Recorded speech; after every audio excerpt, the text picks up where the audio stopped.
ಮೇಲೆ ಉದಯಿಸಿ ಜಗತ್ತಿನ ಉದ್ಧಾರಕ್ಕಾಗಿ ಏನು ಮಾನವೀಯ ಮೌಲ್ಯಗಳು ಬೇಕೋ ಅವುಗಳನ್ನು ವಚನ ರೂಪದಲ್ಲಿ ಕೊಟ್ಟು ಹೋಗಿರತಕ್ಕಂಥವರು ಬಸವಾದಿ ಶಿವಶರಣರು. ಬದುಕಲಿಕ್ಕೆ ನೀರು ಬೇಕು, ಅನ್ನ ಬೇಕು, ಭೂಮಿ ಬೇಕು, ಗಾಳಿ ಬೇಕು. ಹೇಗೋ ಹಾಗೆ ಒಳ್ಳೆಯ ನಾಲ್ಕು ಮಾತುಗಳು ಕೂಡ ಬೇಕೇ ಬೇಕು. ವಚನಗಳು ಅಂತಂದ್ರೆ ಸುಮ್ಮನೆ ಸಾಮಾನ್ಯ ಅಲ್ಲ. ಕತ್ತಲಲ್ಲಿ ಹೋಗ್ತಕ್ಕಂಥ ವ್ಯಕ್ತಿಗೆ ದಾರಿ ತೋರಿಸ್ಬೇಕಾಗಿತ್ತು ಅಂತಂದ್ರೆ, ಹಾದಿ ತೋರಿಸ್ಬೇಕಾಗಿತ್ತು ಅಂತಂದ್ರೆ ಯಾವ ರೀತಿಯಾಗಿ ಬೆಳಕು ಬೇಕೋ ಹಾಗೆ ಅಜ್ಞಾನದಿಂದ ತುಂಬಿಕೊಂಡಿರತಕ್ಕಂಥ ಮನುಷ್ಯನಿಗೆ ಸುಜ್ಞಾನದ ಹಾದಿ ಗೊತ್ತಾಗಬೇಕಾಗಿತ್ತು ಅಂತಂದ್ರೆ ಮುಖ್ಯವಾಗಿ ವಚನಗಳು ಬೇಕು. ಬಸವಣ್ಣವರು ಕೊಟ್ಟಿದ್ದಾರೆ. ಅನೇಕ ಜನ ಶರಣ ಶರಣೀಯರು ಇಂಥ ಅಮೂಲ್ಯವಾಗಿರತಕ್ಕಂಥ ವಚನಗಳನ್ನು ನಮಗೆ ಕೊಟ್ಟಿದ್ದಾರೆ. ಕಳಬೇಡ, ಕೊಲಬೇಡ, ಹುಸಿಯ ನುಡಿಯಲು ಬೇಡ, ಮುನಿಯಬೇಡ, ಅನ್ಯರಿಗೆ ಅಸಹ್ಯ ಪಡಬೇಡ, ತನ್ನ ಬಣ್ಣಿಸಬೇಡ, ಇದಿರು ಹಳಿಯಲು ಬೇಡ. ಇದಕ್ಕೆ ಸಪ್ತ ಸೂತ್ರಗಳು ಅಂತ ಕರೀತಾರೆ. 7 ಸೂತ್ರಗಳು. ಯಾವ ವ್ಯಕ್ತಿ ತನ್ನ ಜೀವನದೊಳಗೆ ಈ 7 ಸೂತ್ರಗಳನ್ನು ಅಳವಡಿಸಿಕೊಳ್ತಾನ ಆತ ಕೇವಲ ಮನುಷ್ಯನಾಗಿ ಇರುವುದಿಲ್ಲ, ಆತ ಮಹಾದೇವನಾಗ್ತಾನೆ ಅಂತಾರೆ ನಮ್ಮ ಶಿವಶರಣರು. 7 ಜೀವನದಲ್ಲಿ ಅಳವಡಿಸಿಕೊಳ್ಳಿಕ್ಕೆ ಆಗದೆ ಇದ್ದ ಪಕ್ಷದಲ್ಲಿ ಒಂದಾದರೂ ಕೂಡ ನಿನ್ನ ಜೀವನದೊಳಗೆ ಅಳವಡಿಸಿಕೊಳ್ಳಪ್ಪ, ನೀವು ಉದ್ಧಾರ ಆಗ್ತೀಯ ಅಂತಾರ ನಮ್ಮ ಶಿವಶರಣರು. ಕಳಬೇಡ, ಕೊಲಬೇಡ, ಹುಸಿಯ ನುಡಿಯಲು ಬೇಡ. ಕಳಬೇಡ ಅಂತಂದ್ರೆ ಕಳ್ಳತನ ಮಾಡಕ್ಕೆ ಹೋಗಬೇಡ, ಅದೊಂದು ಬಹಳ ದೊಡ್ಡ ಪಾಪ. ಒಬ್ಬ ವ್ಯಕ್ತಿ ಬಹಳ ಕಷ್ಟಪಟ್ಟು ದುಡಿದು ದಣಿದು 4 ದುಡ್ಡು ಗಳಿಸ್ತಾನ. ಆ ಗಳಿಸಿರ್ತಕ್ಕಂಥ ಹಣ ಯಾರಾದ್ರೂ ಕೂಡ ಕದ್ರು ಅಂತಂದ್ರೆ ಅವನಿಗೆ ಎಷ್ಟು ದುಃಖ ಆಗ್ಲಿಕ್ಕಿಲ್ಲ, ಎಷ್ಟು ನೋವು ಆಗ್ಲಿಕ್ಕಿಲ್ಲ. ಯಾಕ? ಆ ಹಣದ ಮೇಲೆ ತನ್ನ ಬದುಕನ್ನ ಕಟ್ಕೋಬೇಕು ಅಂತ ಕುಂತಿರ್ತಾನ ಆ ವ್ಯಕ್ತಿ. ಮೊನ್ನೆ ಕೇಳಿರಬಹುದು ನೀವು, ಒಂದು ನ್ಯೂಸ್ ಬಂದಿತ್ತು ಟಿವಿಯಲ್ಲಿ. ಮಗಳ ಮದುವೆ ನಡೆದದ, ವರದಕ್ಷಿಣೆ ಕೊಡಬೇಕು ಅಂತ ತಿಳ್ಕೊಂಡು ದುಡ್ಡು ತಂದಾನ. ಮದುವೆ ಮಂಟಪದೊಳಗ ಆ ದುಡ್ಡು ಯಾರೋ ಕದ್ದು ಬಿಟ್ರು. ವರನ ಕಡೆಯವರು ದುಡ್ಡು ಕೇಳಿದ್ರು, ಯಾರೋ ಕದ್ದು ಬಿಟ್ಟಿದ್ರು. ಯಾರೋ ಕದ್ದಾರ ಅಂತಂದ್ರೆ ಅವ್ರು ನಂಬಲಿಲ್ಲ. ಮದುವೆ ಮುರಿತು, 4 ಮಂದಿಯಾಗ ಅಪಮಾನ ಆಯ್ತಲ್ಲ ಅಂತ ತಿಳ್ಕೊಂಡು ಪಾಪ ಮನೆಗೆ ಬಂದು ಊರ್ಲ್ ಹಾಕೊಂಡ ತಂದಿನ ಸತ್ ಒಳಕ ನಾನರ ಯಾಕಿರ್ಬೇಕು ಅಂತ ತಿಳ್ಕೊಂಡು ಪಾಪ ಆ ಕನ್ಯಾನೂ ಕೂಡ ಊರ್ಲ್ ಹಾಕೊಂಡು ಸತ್ತಳು. ಯಾಕ? ಕಳಬೇಡ. ಒಬ್ಬ ಗಳಿಸಿರ್ತಕ್ಕಂಥ ಆಸ್ತಿಯನ್ನ ಕದಿಯುವುದರಿಂದ ಇಂತಿಂಥ ಅನಾಹುತಗಳು ಆಗ್ತವ. ಅದಕ್ಕೆ ಬಸವಣ್ಣನವರ ಸಪ್ತ ಸೂತ್ರಗಳಲ್ಲಿ ಮೊದಲನೆಯ ಸೂತ್ರ ಕಳಬೇಡ, ಕಳ್ಳತನ ಮಾಡಬೇಡಪ್ಪ. ಅದೊಂದು ಬಹಳ ದೊಡ್ಡ ಪಾಪದ ಕೆಲಸ. ಕಳಬೇಡ, ಕೊಲಬೇಡ, ಹಿಂಸೆ ಮಾಡಬೇಡ. ಹಿಂಸೆ ಮಾಡಬೇಡ, ಕೊಲ್ಲಬೇಡ ಅಂತಂದ್ರೆ ಒಂದು ಜೀವ ತೆಗೆಯುವುದು ಅಷ್ಟೇ ಅಲ್ಲ, ಒಬ್ಬರ ಮನಸ್ಸಿಗೆ ನೋವು ಮಾಡ್ದಿ ಅಂತಂದ್ರೂ ಕೂಡ ಅದು ಹಿಂಸೆ ಅಂತ ಅನ್ನಿಸ್ಕೊಳ್ತದ. ಸಕಲ ಜೀವಾತ್ಮರಿಗೂ ಕೂಡ ಲೇಸನ್ನೇ ಬಯಸುವಂತಾರ ನಮ್ಮ ಶಿವಶರಣರು. ಮನುಷ್ಯರಿಗಷ್ಟೇ ಅಲ್ಲ, ಪಶು ಪಕ್ಷಿ ಪ್ರಾಣಿಗಳಲ್ಲಿಯೂ ಕೂಡ ಪರಮಾತ್ಮ ಅದನ ಅನ್ನೋ ಭಾವನೆಯಿಂದ ಎಲ್ಲ ಜೀವರಾಶಿಗಳಲ್ಲಿಯೂ ಕೂಡ ಸಂಗಮನಾಥನನ್ನ ಕಾಣುವಂತರ ಬಸವಣ್ಣನವರು. ಕೊಲಬೇಡ, ಹಿಂಸೆ. ಹುಸಿಯ ನುಡಿಯಲು ಬೇಡ, ಎಂದಿಗೂ ಸುಳ್ಳು ಮಾತಾಡಕ್ಕೆ ಹೋಗ್ಬೇಡಪ್ಪ. ನಮ್ಮ ಸಂವಿಧಾನದಲ್ಲಿ ಸತ್ಯಮೇವ ಜಯತೆ ಎಂಬತಕ್ಕಂಥ ಒಂದು ಮಂತ್ರ ಅದ. ಯಾವಾಗಲೂ ಕೂಡ ಸತ್ಯವೇ ಗೆಲ್ಲುತ್ತದೆ. ಅದಕ್ಕೆ ಸುಳ್ಳಿಗೆ ಎಂದಿಗೂ ಕೂಡ ಆಯುಷ್ಯ ಕಡಿಮೆ. ಎಂದಿಗೂ ಕೂಡ ಸುಳ್ಳು ಮಾತಾಡಕ್ ಹೋಗಬೇಡ. ಹುಸಿಯ ನುಡಿಯಲು ಬೇಡ, ಮುನಿಯಬೇಡ, ಸಿಟ್ಟಿಗೆ ಹೇಳಕ್ ಹೋಗ್ಬೇಡ. ಒಬ್ಬರ ಮೇಲೆ ಸಿಟ್ಟಿಗೆ ಹೇಳಕ್ ಹೋಗಬೇಡ. ಯಾಕ? ಸಿಟ್ಟು ಅದು ಬಹಳ ಕೆಟ್ಟ. ಸಿಟ್ಟು ತನ್ನ ವೈರಿ, ಶಾಂತಿ ಪರರ ವೈರಿ. ಅದಕ್ಕೆ ಯಾವಾಗಲೂ ಕೂಡ ನೀ ಶಾಂತನಾಗಿ ಇರು, ಸಮಾಧಾನ ಆಗಿ ಇರು. ಅದಕ್ಕೆ ಮುನಿಯಬೇಡ. ಅನ್ಯರಿಗೆ ಅಸಹ್ಯ ಪಡಬೇಡ. ಒಬ್ಬರು ನಿಂದ ಮಾಡಕ್ ಹೋಗ್ಬೇಡ, ಒಬ್ಬರು ಟೀಕಾ ಮಾಡಕ್ ಹೋಗ್ಬೇಡ, ಒಬ್ಬರು ಟಿಪ್ಪಣಿ ಮಾಡಕ್ ಹೋಗ್ಬೇಡ.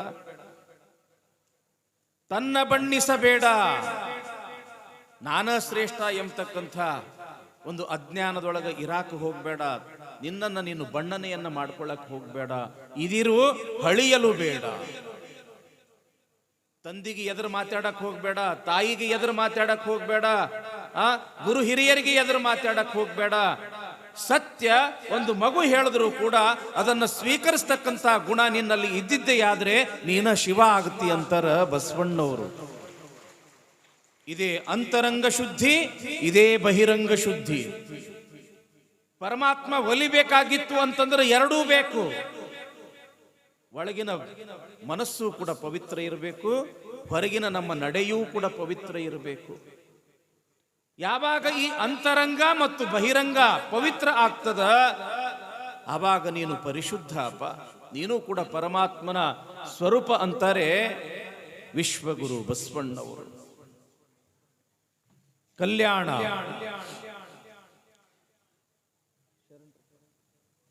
ನಮ್ಮ ಯಂಕಂಚಿಯ ಪರಮ ಪೂಜ್ಯರು ದಯಮಾಡಿಸಿದ್ದಾರೆ. ಜೋರಾದ ಚಪ್ಪಾಳಿಯೊಂದಿಗೆ ಬರಮಾಡಿಕೊಳ್ಳೋಣ. ಆ ಪರಮ ಪೂಜ್ಯರು ತಮ್ಮ ಭಾಗದಲ್ಲಿ ಅನೇಕ ಪಾಠ, ಪ್ರವಚನ, ಧರ್ಮೋತ್ತೇಜಕ ಸಭೆಗಳನ್ನು ಮಾಡಿ ಈ ನಾಡಿಗೆ ಒಂದು ವಿಶೇಷವಾಗಿರ್ತಕ್ಕಂಥ ಕೊಡುಗೆಯನ್ನು ಕೊಡ್ತಾ ಇರತಕ್ಕಂಥವರು ನಮ್ಮ ಪೂಜ್ಯರಾಗಿರ್ತಕ್ಕಂಥ ಯಂಕಂಚಿಯ ಅಜ್ಜನವರು. ಮತ್ತೊಮ್ಮೆ ಜೋರಾದ ಚಪ್ಪಾಳಿಯೊಂದಿಗೆ ಗೌರವಿಸೋಣ.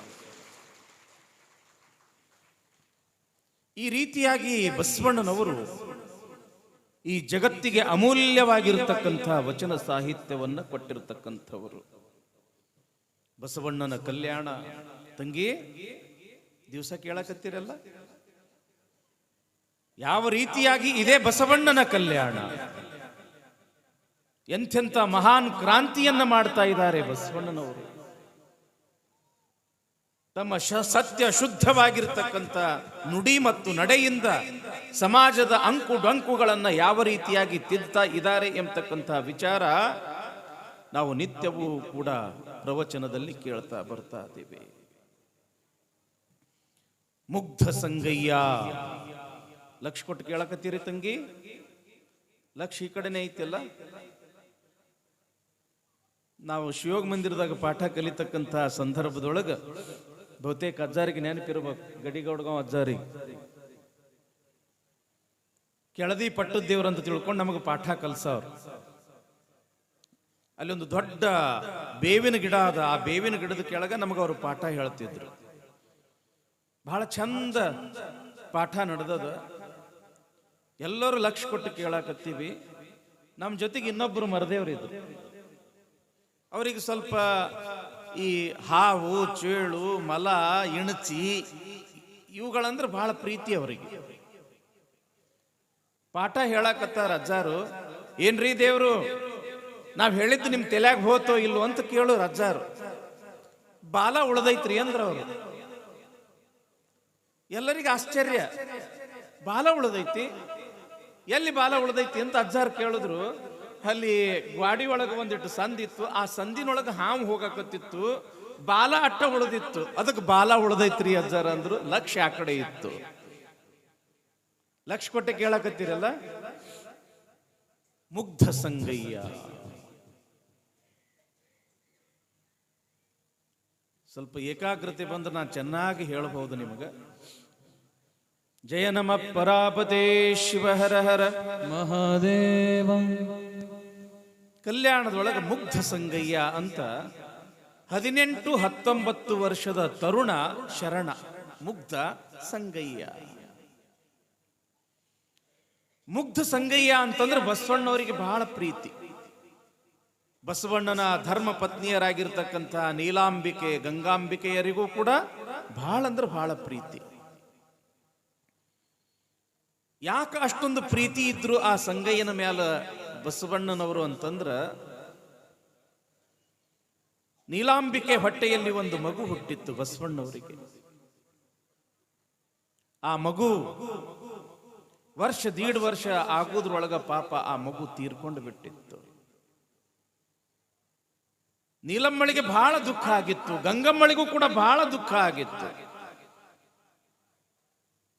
ಆ ಮಕ್ಕಳಿಲ್ಲ ಅಥವಾ ಇದ್ದಿರ್ತಕ್ಕಂಥ ಮಗು ತೀರಿಕೊಂಡಿರ್ತಕ್ಕಂಥ ಒಂದು ದುಃಖ. ಈ ಮುಗ್ಧ ಸಂಗಯ್ಯ ಕಲ್ಯಾಣಕ್ಕೆ ಬಂದಿದ್ರು. ಬಹಳ ವರ್ಷದಿಂದ ಬಸವಣ್ಣವ್ರ ಕೈಯಾಗ ಬೆಳೆದ್ರು. ತಮ್ಮ ಮಗನಂಗ ಕಾಣ್ತಿದ್ರು ಬಸವಣ್ಣನವರು ಆ ಮುಗ್ಧ ಸಂಗಯ್ಯನವರಿಗೆ. ವಯಸ್ಸು 18-19 ಆದ್ರೂ ಕೂಡ ಮನಸ್ಸು ಮಾತ್ರ 8-10 ವರ್ಷದ ಮಕ್ಕಳ ಮನಸ್ಸು. ಗೊತ್ತಾತಲ್ರಿ ನಾ ಹೇಳಕತ್ತಿದ್ದು? ವಯಸ್ಸು ಹೆಚ್ಚಿಗಾಗ್ಯದ, ಆದ್ರ ಬುದ್ಧಿ ಮತ್ತು ಮನಸ್ಸು ಸಣ್ಣ ಮಕ್ಕಳ ಮನಸ್ಸು, ಸಣ್ಣ ಮಕ್ಕಳ ಬುದ್ಧಿ ಇದ್ದಂಗ. ಇವ್ರ ಕಾಯಕ ಏನು ಅಂತಂದ್ರ ಬಸವಣ್ಣವರ ಲಿಂಗ ಪೂಜೆಗೆ ಬೇಕಾಗ್ತಕ್ಕಂಥ ವ್ಯವಸ್ಥೆ ಮಾಡೋದು. ಮುಖ್ಯವಾಗಿ ಬಸವಣ್ಣನವರ ಲಿಂಗ ಪೂಜೆಗೆ ಹೂವಾ ಪತ್ರಿ ತರು ಕಾಯಕ ಮುಗ್ಧ ಸಂಗಯ್ಯನವರ ಕಾಯಕ. ಸ್ವಲ್ಪ ಯಾಕೋ ಕಡಿಮೆ ಮಾಡ್ತಮ್ಮ.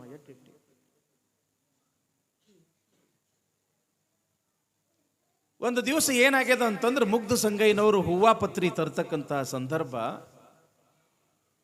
ಆ ಸಂದರ್ಭದೊಳಗ ಒಂದು 3-4 ಜನ ಜಂಗಮರು ಮಾತಾಡಕತ್ತಿದ್ರು. ಇಲ್ಲ, ಬಸವಣ್ಣವರ ಮಹಾಮನಿಯೊಳಗ ಆನಂದದಿಂದ ಪ್ರಸಾದ ಮಾಡಿದ್ವಿ.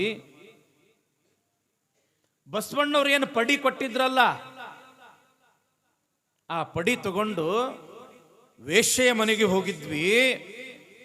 ಆ ವೇಶ್ಯೆಯ ಮನೆಯೊಳಗ ಏನದು ಸ್ವರ್ಗ ಸುಖ ಸ್ವರ್ಗ ಸುಖ ಅಂತ ಮಾತಾಡುವುದನ್ನ ಯಾರು ಕೇಳಿದ್ರು ಅಂತಂದ್ರ ಈ ಮುಗ್ಧ ಸಂಗಯ್ಯನವರು ಕೇಳಿದ್ರು.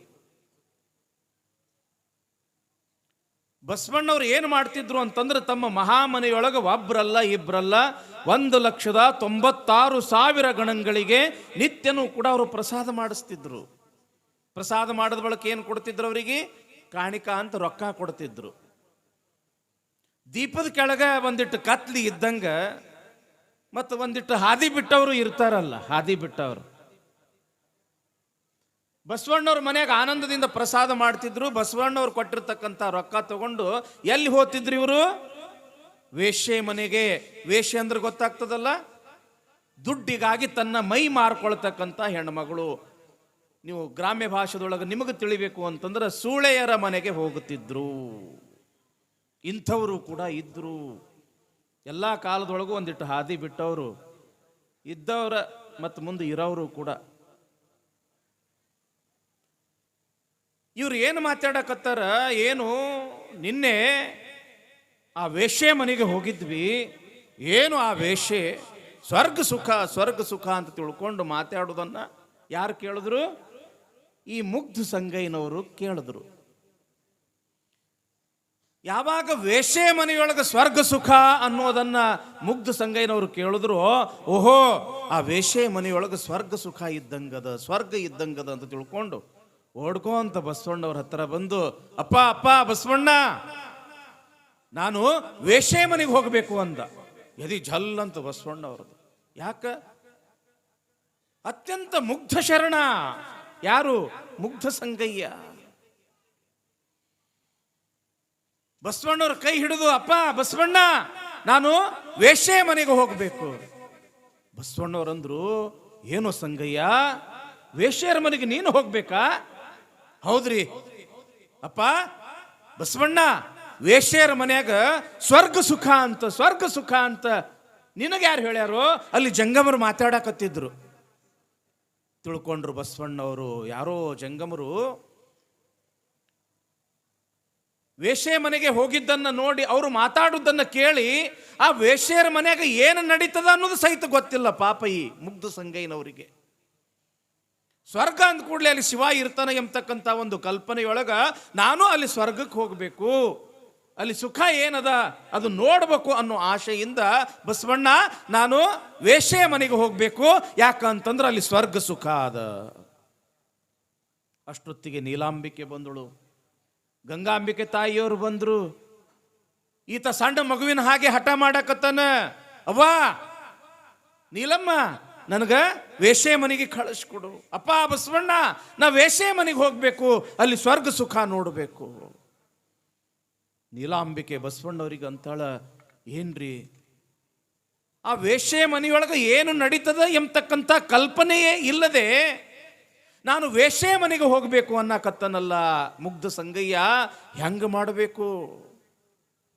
ಆವಾಗ ಬಸವಣ್ಣವ್ರಂತಾರ, ನೀಲಾ ಮುಗ್ಧ ಸಂಗಯ್ಯ ಅಂತಂದ್ರೆ ಸಾಮಾನ್ಯ ಶರಣ ಅಲ್ಲ, ಸರ್ವ ಇಂದ್ರಿಯಗಳನ್ನು ಲಿಂಗದಲ್ಲಿ ಲೀನ ಮಾಡಿರ್ತಕ್ಕಂಥ ಒಬ್ಬ ಮಹಾನ್ ಶರಣ ಅಂತಂದ್ರ ಮುಗ್ಧ ಸಂಗಯ್ಯ. ವಿಷಯದ ಕಡೆಗೆ ಹರಿತಕ್ಕಂಥ ಆ ಇಂದ್ರಿಯಗಳನ್ನ, ವಿಷಯಗಳ ಕಡೆಗೆ ಹರಿತಕ್ಕಂಥ ಇಂದ್ರಿಯಗಳನ್ನ ಅಂತರ್ಮುಖಿಯಾಗಿ ಮಾಡಿಕೊಂಡಿರ್ತಕ್ಕಂಥವನು, ಅಂದ್ರೆ ಶಿವಮುಖಿಯಾಗಿ ಮಾಡಿಕೊಂಡಿರ್ತಕ್ಕಂಥವನು ಮುಗ್ಧ ಸಂಗಯ್ಯ.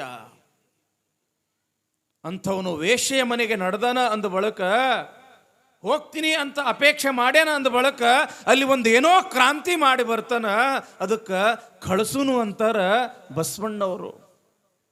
ಗಂಗಾಂಬಿಕೆನು ಅಂತಾರ, ಹ್ಯಾಂಗ್ರಿ ಇಂಥವನ್ನ ಹೆಂಗೆ ಕಳಿಸೋದಲ್ ವೇಶ್ಯೆ ಮನೆಗೆ? ಏನೇ ಆಗ್ಲಿ ಜಂಗಮನ ಅಪೇಕ್ಷೆ ಅಂತಂದ್ರೆ ಅದು ಸಂಗಮನಾಥನ ಅಪೇಕ್ಷೆ.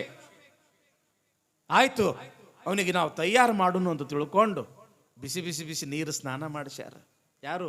ಬಸವಣ್ಣ, ನೀಲಮ್ಮ, ಗಂಗಮ್ಮ ಕೂಡಿ ಸ್ನಾನ ಮಾಡಿಸ್ಯಾರ. ಮಡಿ ಅಗ್ದಿ ರೇಷ್ಮೆಯ ಬಟ್ಟೆಯನ್ನು ತೊಡಸ್ಯಾರ, ಮೈಗೆಲ್ಲ ಗಂಧ ಲೇಪನ ಮಾಡ್ಯಾರ. ನೀವೇನು ಅತ್ತಾರೆಣ್ಣೆ ಅಂತಿರಲ್ಲ, ಸುಗಂಧ ದ್ರವ್ಯ ಹಚ್ಚಾರ. ಇಷ್ಟುದ್ದ ಜಡಿ ಇದ್ದು ಜಡಿಯನ್ನ ಕಟ್ಟಿ ಆ ತುರುಬಿಗೆ ಮಲಗಿ ಹೂವು ಸುತ್ತ್ಯಾರ. ಈ ಕೈಗೆ ಮಲಗಿ ಹೂವು ಸುತ್ತ್ಯಾರ, ಈ ಕೈ ಮಲಗಿ ಹೂವು ಸುತ್ತ್ಯಾರ. ಒಂದಿಟ್ಟು ರೊಕ್ಕ ಬೇಕಲ್ಲ, ಆ ವೇಶ್ಯೆ ಮನೆಯೊಳಗೆ ಹಂಗ ಕರ್ಕೊಳ್ತಾಳೇನು? ಹಣ ಕೊಟ್ಟರ ಒಳಗೆ ಕರ್ಕೊಳ್ತಾಳ. ಆಯ್ತು ಅಂತ ತಿಳ್ಕೊಂಡು ಒಂದು ಚೀಲದೊಳಗ ಜಯ ಮಂಗಲಂ ಜಯ ನಮ ಪರಾವತೆ ಶಿವ ಹರ ಹರ ಮಹಾದೇವ. ನಮ್ಮ ಧಾರವಾಡ ಭಾಗದೊಳಗೆ ಅಣ್ಣಿಗೇರಿ ಅಂತ ಬರ್ತದೆ, ಗದಗ ಜಿಲ್ಲಾ. ಆ ಅಣ್ಣಿಗೇರಿಯೊಳಗೆ ಬಹಳ ಒಂದು ದೊಡ್ಡ ಮಠ, ವಿರಕ್ತ ಮಠ. ಅನೇಕ ಸಂಘ ಸಂಸ್ಥೆ, ಶಿಕ್ಷಣ ಸಂಸ್ಥೆಗಳನ್ನು ಹೊಂದಿರತಕ್ಕಂಥವ್ರು ನಮ್ಮ ಪರಮ ಪೂಜ್ಯ ಅಣ್ಣಿಗೇರಿ ಶ್ರೀಗಳು. ನೋಡ್ರಿ ಎಷ್ಟು ಸಾದಾ ಸೀದಾ ಅದಾರ. ಒಬ್ರಲ್ಲ ಇಬ್ರಲ್ಲ, ನೂರಾರು ಬಡ ಮಕ್ಕಳಿಗೆ ತಮ್ಮ ಮಠದೊಳಗೆ ಇಟ್ಕೊಂಡು ಅವರಿಗೆ ಬಟ್ಟಿ ಕೊಡ್ತಾರ, ವಿದ್ಯಾ ಕೊಡ್ತಾರ. ಆನಂತರ ಅವರಿಗೆಲ್ಲರಿಗೂ ಕೂಡ ಆಶ್ರಯವನ್ನು ಕೊಟ್ಟು ತ್ರಿವಿಧ ದಾಸೋಹ ಮೂರ್ತಿಗಳು ಅಂತ ಅನಿಸ್ಕೊಂಡಾರ ನಮ್ಮ ಅಣ್ಣಿಗೇರಿಯ ಪ್ರಭುಸ್ವಾಮಿಗಳು. ಅವರಿಗೆ ಮತ್ತೊಮ್ಮೆ ಜೋರಾದ ಚಪ್ಪಾಳೆಯೊಂದಿಗೆ ಸ್ವಾಗತ ಮಾಡಿ. ಎಲ್ಲಿಗೆ ಬಂದಿತ್ರಿವ? ಯಾವ ವಿಚಾರ ನಡೆದಿತ್ತು? ಮುಗ್ಧ ಸಂಗಯ್ಯ. ಮುಗ್ಧ ಅಂದ್ರೆ ಗೊತ್ತಾಗಕತ್ತೈತಿನಿಲ್ರಿವ ನಿಮಗೆ? ಮಕ್ಕಳ ಮನಸ್ಸು ಇರ್ತೈತಿ ನೋಡ್ರಿ. ಮಕ್ಕಳ ಮನಸ್ಸು ಹೆಂಗಿರ್ತೈತಿ? ಮುಗ್ಧ ಇರ್ತದ. ಯಾವುದೇ ಏಚು ಪೇಚು ಏನೂ ಗೊತ್ತಿರೋದಿಲ್ಲ. ಭಾಳ ಅಂದ್ರೆ ಭಾಳ ಪವಿತ್ರವಾಗಿರ್ತಕ್ಕಂಥ ಮನಸ್ಸು ಅದು, ಮುಗ್ಧ ಮನಸ್ಸು.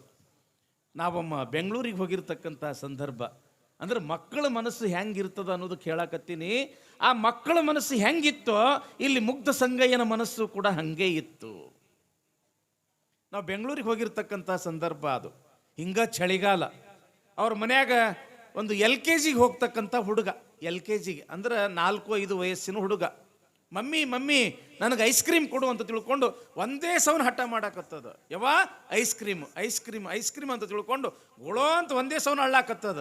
ಅವ್ರವು ಅಂತಾಳ, ಏ ತಮ್ಮ ಭಾಳ ಚಳಿ ಐತ್ಯೋ, ಭಾಳ ಥಂಡಿ ಐತ್ಯೋ, ಇಂಥ ಥಂಡ್ಯಾಗ ಐಸ್ ಕ್ರೀಮ್ ತಿನ್ನಬಾರ್ದು ಅಂತ ತಿಳ್ಕೊಂಡು ಅವ್ರವು ಹೇಳ್ತಾಳ. ಅದಕ್ಕೆ ಅವ ಏನಂತಾನ, ಇಲ್ಲ ಮಮ್ಮಿ ನಾ ಚಾದರ್ ಹೊಚ್ಕೊಂಡ ತಿಂತೀನಿ ಅಂತೈತೆ. ಅದು ಮುಗ್ಧ, ಅದು ಮುಗ್ಧ, ಅದಕ್ಕೆ ಏನೂ ಗೊತ್ತಿಲ್ಲ ಪಾಪ. ಈ ಸಣ್ಣ ಮಕ್ಕಳು ನೋಡ್ರಿ, ಒಂದು ಸಣ್ಣ ಮಗು ಆಡಾಕತ್ತಿತ್ತು, ಯಾತ್ರ ಜೊತೆಗೆ ಒಂದು ನಾಯಿ ಕುನ್ನಿ ಜೊತೆಗೆ ಆಡಾಕತ್ತಿತ್ತು. ಯಾರೋ ಬಂದು ಆ ನಾಯಿ ಕುನ್ನಿ ಕಸ್ಕೊಂಡು ಹೋಗ್ಬಿಟ್ಟಿದ್ರು. ಈ ಕಡೆ ಮನ್ಯಾಗ ಗಂಡ ಹೆಂಡತಿ ಜಗಳಾಡಕತ್ತಿದ್ರು. ಏನಂತ? ಹೆಂಡತಿ ಹೊಟ್ಲಿದ್ದಳು, ಗಂಡ ಅಂತಿದ್ದ ಇಲ್ಲ ಈ ಸಲ ಹೆಣ್ಣ ಹುಡ್ತದ. ಹೆಂಡತಿ ಅಂತಿದ್ದಳು ಇಲ್ಲ ಈ ಸಲ ಗಂಡ ಹಡಿತೀನಿ. ಇವರಿಬ್ಬರು ಜಗಳಾಡಕತ್ತಿದ್ರು. ಇವರಿಬ್ಬರು ಜಗಳಾಡೋದ್ರೊಳಗೆ ಗಂಡ ಅಂತನ, ಇಲ್ಲ ಹೆಂಗೂ ಮಗ ಬರಾಕತ್ತಾನು, ಅವನಿಗ ಕೇಳುನು. ಮಕ್ಕಳ ಮನಸ್ಸು ಅಂದ್ರೆ ದೇವ್ರ ಮನಸ್ಸು ಇದ್ದಂಗೆ, ಮಕ್ಕಳ ಮಾತು ಸುಳ್ಳು ಆಗೋದಿಲ್ಲ. ಅದಕ್ಕೆ ಅವನಿಗ ಕೇಳುನು, ನೀ ಗಂಡ ಹಡಿತೀವೋ ಹೆಣ್ಣು ಹಡಿತೀವೋ ಅಂತ ತಿಳ್ಕೊಂಡು ಆ ಹುಡುಗನ ಅಪ್ಪ ಅಂದ. ಇದು ಅಳ್ಕೋ ಅಂತ ಬಂತು. ಏನೋ ತಮ್ಮ, ನಿನಗೇನು ತಮ್ಮ ಬೇಕೋ ಏನು ತಂಗಿ ಬೇಕೋ ಅಂತ ಕೇಳ್ದಿವ. ಏನು ಅನ್ಬೇಕದು? ಇಲ್ಲ ಯಪ್ಪ ನನಗೆ ನಾಯಿ ಕುನ್ನಿ ಬೇಕು. ಮನಸ್ಸದು, ಮಕ್ಕಳ ಮನಸ್ಸು, ಮುಗ್ಧ ಮನಸ್ಸು, ಅದು ಮುಗ್ಧ ಮನಸ್ಸು. ಇಂಥ ಮುಗ್ಧ ಮನಸ್ಸಿನ ಯಾರು? ಆ ಮುಗ್ಧ ಸಂಗಯ್ಯ, ಬಸವಣ್ಣ, ನೀಲಮ್ಮ, ಗಂಗಮ್ಮ ಮೂವರು ಕೂಡಿ ಅವನಿಗೆ ಅಲಂಕಾರ ಮಾಡಿದ್ರು. ರೇಷ್ಮೆ ಬಟ್ಟೆ ಹಾಕಿದ್ರು, ಮೈಗೆ ಗಂಧ ಲೇಪನೆ ಮಾಡಿದ್ರು, ಜಡಿಗೆ ಮಲ್ಲಿಗೆ ಹೂವು ಸುತ್ತಿದ್ರು. ಈ ಕೈಗೆ ಮಲ್ಲಿಗೆ ಹೂವು, ಈ ಕೈಗೆ ಮಲ್ಲಿಗೆ ಹೂವು ಸುತ್ತಿ ಒಬ್ಬ ಶರಣನನ್ನು ಕರೆದು ಅವನ ಕೈಯಾಗ ಒಂದು ಜಾಳಿಗೆಯೊಳಗೆ, ಅಂದ್ರೆ ಸಣ್ಣ ಚೀಲದೊಳಗೆ ದುಡ್ಡನ್ನು ಕೊಟ್ಟು ಹೇಳ್ತಾರ ಬಸವಣ್ಣವರು, ಏನ್ರಿಪ್ಪ ಮುಗ್ಧ ಸಂಗಯ್ಯನವರು ವೇಶ್ಯೆಯ ಮನೆಗೆ ಹೋಗಬೇಕು ಅಂತ ಅಪೇಕ್ಷೆ ಮಾಡ್ಯಾರ.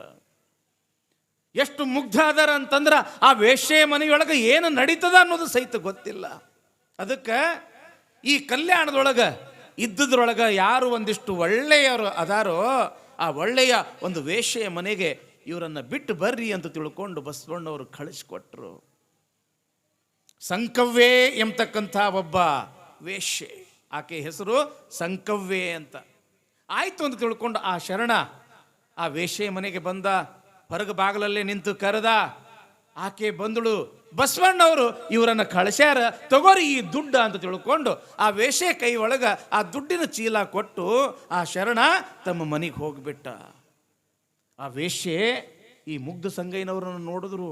ಹಣ್ಣಿ ಮ್ಯಾಲ ವಿಭೂತಿ, ಕೊರಳಾಗ ಲಿಂಗ, ರುದ್ರಾಕ್ಷಿ, ಶುಭ್ರವಾಗಿರ್ತಕ್ಕಂಥ ಬಟ್ಟೆಗಳು, ಮುಖ ಏನು ಅಗ್ದಿ ಪರಮಾತ್ಮನ ಮುಖ ಇದ್ದಂಗ.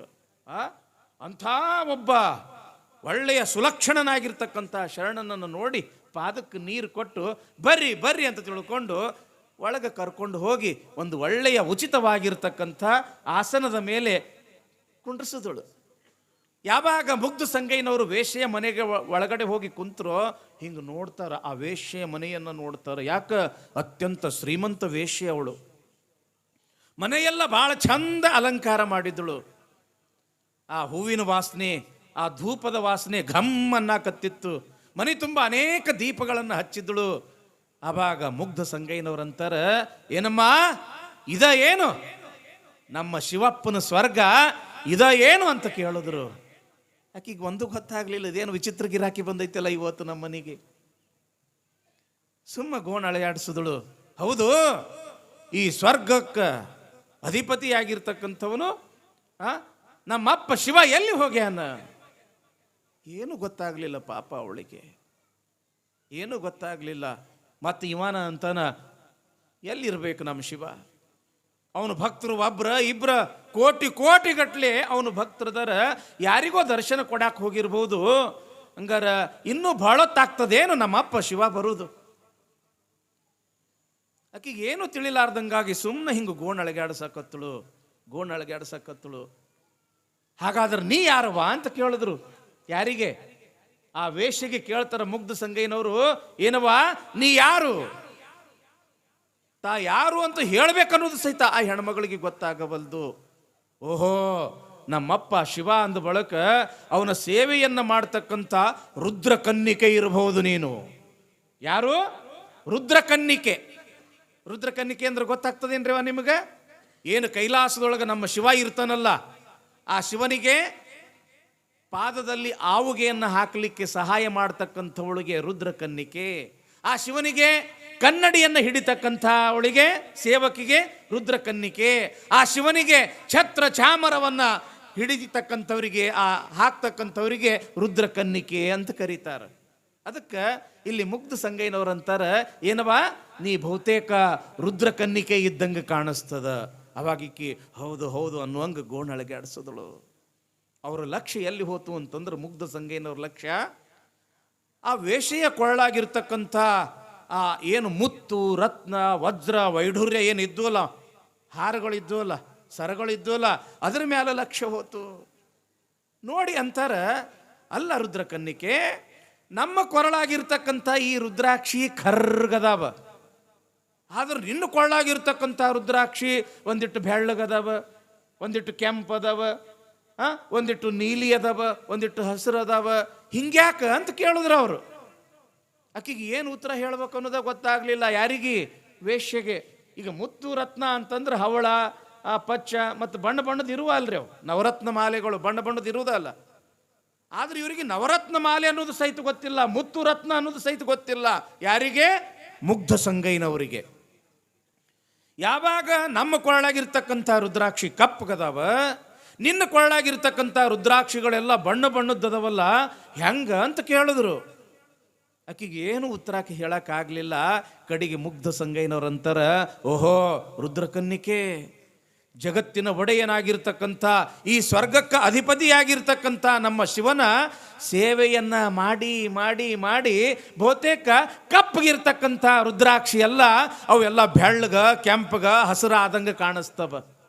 ಇಷ್ಟು ಮುಗ್ಧ ನೋಡ್ರಿ ಮುಗ್ಧ ಸಂಗಯ್ಯನವ್ರು ಅಂದ್ರೆ, ಇಷ್ಟು ಮುಗ್ಧನವರು. ಅದಕ್ಕೆ ಅವ್ರಿಗೆ ಮುಗ್ಧ ಸಂಗಯ್ಯನವರು ಅಂತ ಕರೀತಿದ್ರು ಅಲ್ಲವಾ. ಎಷ್ಟೊತ್ತಾತು ನಾನ ಮಾತು ಹೇಳಕತ್ತೀನಿ, ನೀ ಏನು ಮಾತಾಡವಲ್ಲಿ, ಇರ್ಲಿ ಏನು ತೊಂದರೆ ಇಲ್ಲ.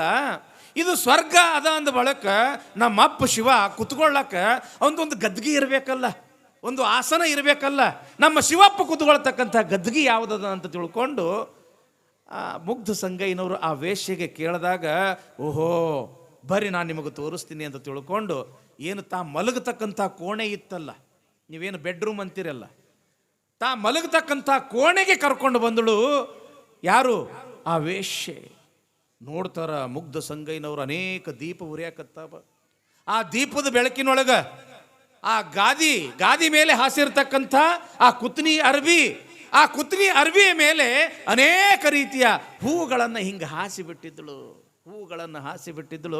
ಆವಾಗ ಕೈ ಮಾಡಿ ತೋರಿಸಿದಳು, ಇದ ಅಂತ ತಿಳ್ಕೊಂಡು. ಆವಾಗ ಮುಗ್ಧ ಸಂಗಯ್ಯನವರು, ಏನು ನಮ್ಮ ಅಪ್ಪ ಶಿವ ಕುತ್ಕೊಳ್ತಕ್ಕಂಥ ಗದ್ಗಿ ಇದ ಏನು?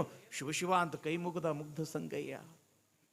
ನಮ್ಮ ಅಪ್ಪ ಶಿವ ಇನ್ನೂ ಬಂದಿಲ್ಲ ರುದ್ರಕನ್ನಿಕೆ, ನಮ್ಮ ಶಿವ ಬರೋ ತನಕ ನಾ ಇಲ್ಲೇ ಒಂದಿಟ್ಟು ಶಿವಪೂಜೆ ಮಾಡ್ಕೊಳ್ತೀನಿ, ಲಿಂಗ ಪೂಜೆ ಮಾಡ್ಕೊಳ್ತೀನಿ. ನನಗೆ ಲಿಂಗ ಪೂಜೆ ಮಾಡ್ಕೋಬೇಕು ಅಂತಂದ್ರೆ ವಿಭೂತಿ ಬೇಕು, ಗಂಧ ಬೇಕು, ಅಕ್ಷತೆ ಬೇಕು, ಹೂವ ಪತ್ರಿ ಬೇಕು, ತಗೋ ಅವೆಲ್ಲ ಪೂಜಾ ಸಾಮಾನು ತಗೊಂಡು ಬರೋ ತನಕ ನಾ ಲಿಂಗ ಪೂಜೆ ಮಾಡ್ಕೊಳ್ತೀನಿ ಅಂತ ತಿಳ್ಕೊಂಡು ಯಾವಾಗ ಮುಗ್ಧ ಸಂಗಯ್ಯನವರು ಅಂದ್ರು, ಆವಾಗ ಆ ವೇಶ್ಯೆ ಅಂದ್ರೆ ಆ ಸೂಳೆ ಸಂಕವ್ವೆ ಮನಸ್ಸಿನಾಗ ತಿಳ್ಕೊಳ್ತಾಳ, ಇಲ್ಲಿ ತನಕ ಬರ್ತಕ್ಕಂಥ ಗಿರಾಕಿನೇ ಬೇರೆ ಇದ್ರು, ಇವತ್ತು ಬಂದಿರತಕ್ಕಂಥ ಗಿರಾಕಿ ಎಂಥ ಗಿರಾಕಿ ಅಂತಂದ್ರೆ ನಮ್ಮ ಶೀಲವನ್ನು ಹಾಳು ಮಾಡ್ತಕ್ಕಂಥ ಗಿರಾಕಿ ಅಲ್ಲ, ನಮ್ಮ ಜನ್ಮವನ್ನು ಉದ್ಧಾರ ಮಾಡ್ತಕ್ಕಂಥ ಒಬ್ಬ ಮಹಾನ್ ಶರಣ ಬಂದಾನ. ಇವತ್ತು ನಾನು ಒಬ್ಬಳೇ ಉದ್ಧಾರ ಆಗಬಾರ್ದು, ಕಲ್ಯಾಣದಲ್ಲಿ ಇರ್ತಕ್ಕಂಥ ಎಲ್ಲ ವೇಶ್ಯೆಯರು ಉದ್ಧಾರ ಆಗಬೇಕು ಅಂತ ತಿಳ್ಕೊಂಡು, ಯಪ್ಪ ನೀವು ಇಲ್ಲೇ ಕೂತ್ಕೊಳ್ರಿ ಅಂತ ತಿಳ್ಕೊಂಡು ಹೇಳ್ದವಳ. ಆ ಓಣಿಯಲ್ಲಿ ಇರ್ತಕ್ಕಂಥ ಒಬ್ಬರಲ್ಲ ಇಬ್ಬರಲ್ಲ 100 ಜನ ವೇಶ್ಯೆಯರ ಮನೆಗೆ ಹೋಗಿ ಬಾಗಿಲನ್ನು ತಟ್ಟಿ, ಎಲ್ಲರೂ ಸ್ನಾನ ಮಾಡ್ಕೊಳ್ರಿ, ಮಡಿಬಟ್ಟೆಯನ್ನು ಉಟ್ಟುಕೊಂಡು ನಮ್ಮ ಮನೆಗೆ ಬರ್ರಿ ಅಂತ ತಿಳ್ಕೊಂಡು ಹೇಳಿದಳು. ಎಲ್ಲರೂ ಸ್ನಾನ ಮಾಡಿ ಮಡಿಬಟ್ಟೆಯನ್ನು ಉಟ್ಟುಕೊಂಡು ಈ ಸಂಕವ್ವೆಯ ಮನೆಗೆ ಎಲ್ಲ ವೇಶ್ಯೆಯರು ಬರ್ತಾರ.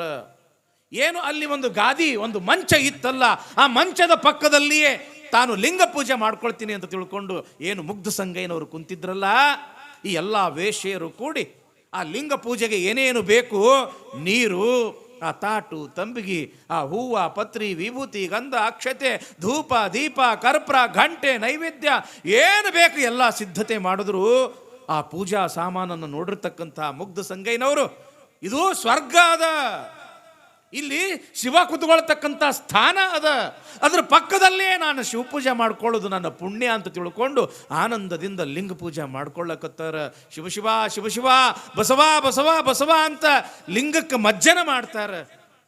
ತಾವು ಮೈ ತುಂಬ ವಿಭೂತಿಯನ್ನು ಧರಿಸ್ಕೊಳ್ತಾರ. ಆ ಲಿಂಗಕ್ಕೆ ವಿಭೂತಿ ಹಚ್ತಾರ, ಗಂಧ ಹಚ್ತಾರ, ಅಕ್ಷತೆಯನ್ನು ಹಾಕ್ತಾರ, ಹೂವಪತ್ರಿ ಧರಿಸ್ತಾರ, ಧೂಪ ದೀಪ ಕರ್ಪೂರದಿಂದ ಬೆಳಗ್ತಾರ, ಘಂಟೆಯ ನಾದವನ್ನ ಮಾಡಿ ನೈವೇದ್ಯವನ್ನು ತೋರಿಸಿ ಹರಶಂಭೋ ಮಹಾದೇವ ವಿರೂಪಾಕ್ಷ ತ್ರಿಲೋಚನ ದಯಾ ಸಿಂಧು ದೀನಬಂಧು ರಕ್ಷ ರಕ್ಷ ಮಹೇಶ್ವರ ಅಂತ ತಿಳ್ಕೊಂಡು ಆನಂದದಿಂದ ಆ ಲಿಂಗವನ್ನು ನೋಡ್ತಾ ನೋಡ್ತಾ ಜಪವನ್ನು ಮಾಡ್ತಾರ. ಆ ಎಲ್ಲ ವೇಶ್ಯರು ಕೈ ಜೋಡಿಸಿ ಶಿವನೇ ಬಸವ ಬಸವ ಶಿವನೇ ಅಂತ ತಿಳ್ಕೊಂಡು ಆ ಮುಗ್ಧ ಸಂಗಯ್ಯನವರ ಪೂಜೆಯನ್ನೇ ನೋಡ್ತಾ ತಮ್ಮನ್ನು ತಾವು ಕೂಡ ಮರ್ತು ಬಿಟ್ಟಾರ. ಜಪ ತಪದೊಳಗ ಇವರು ಮರ್ತು ಬಿಟ್ಟಾರ. ಅವರನ್ನು ನೋಡ್ತಾ ನೋಡ್ತಾ ಅವರು ಕೂಡ ನಾವು ಎಲ್ಲಿದ್ದೀವಿ ಅನ್ನೋದು ಸಹಿತ ಮರ್ತು ಬಿಟ್ಟಾರ.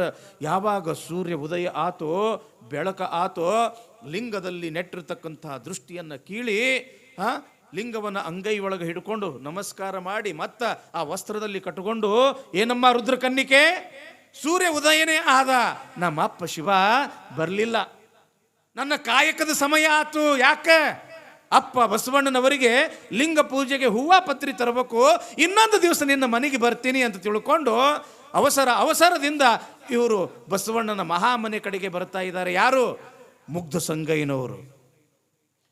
ಇವರು ಅದೇ ಹಾದಿ ನೋಡ್ಕೊಂತ ನಿಂತಿದ್ರು. ಯಾರು? ಬಸವಣ್ಣವರು, ನೀಲಾಂಬಿಕೆ, ಗಂಗಾಂಬಿಕೆ. ಹೋಗಿ ವೇಶ್ಯೆಯ ಮನೆಗೆ ಹೋಗ್ಯಾನ ನಮ್ಮ ಮುಗ್ಧ ಸಂಗಯ್ಯ.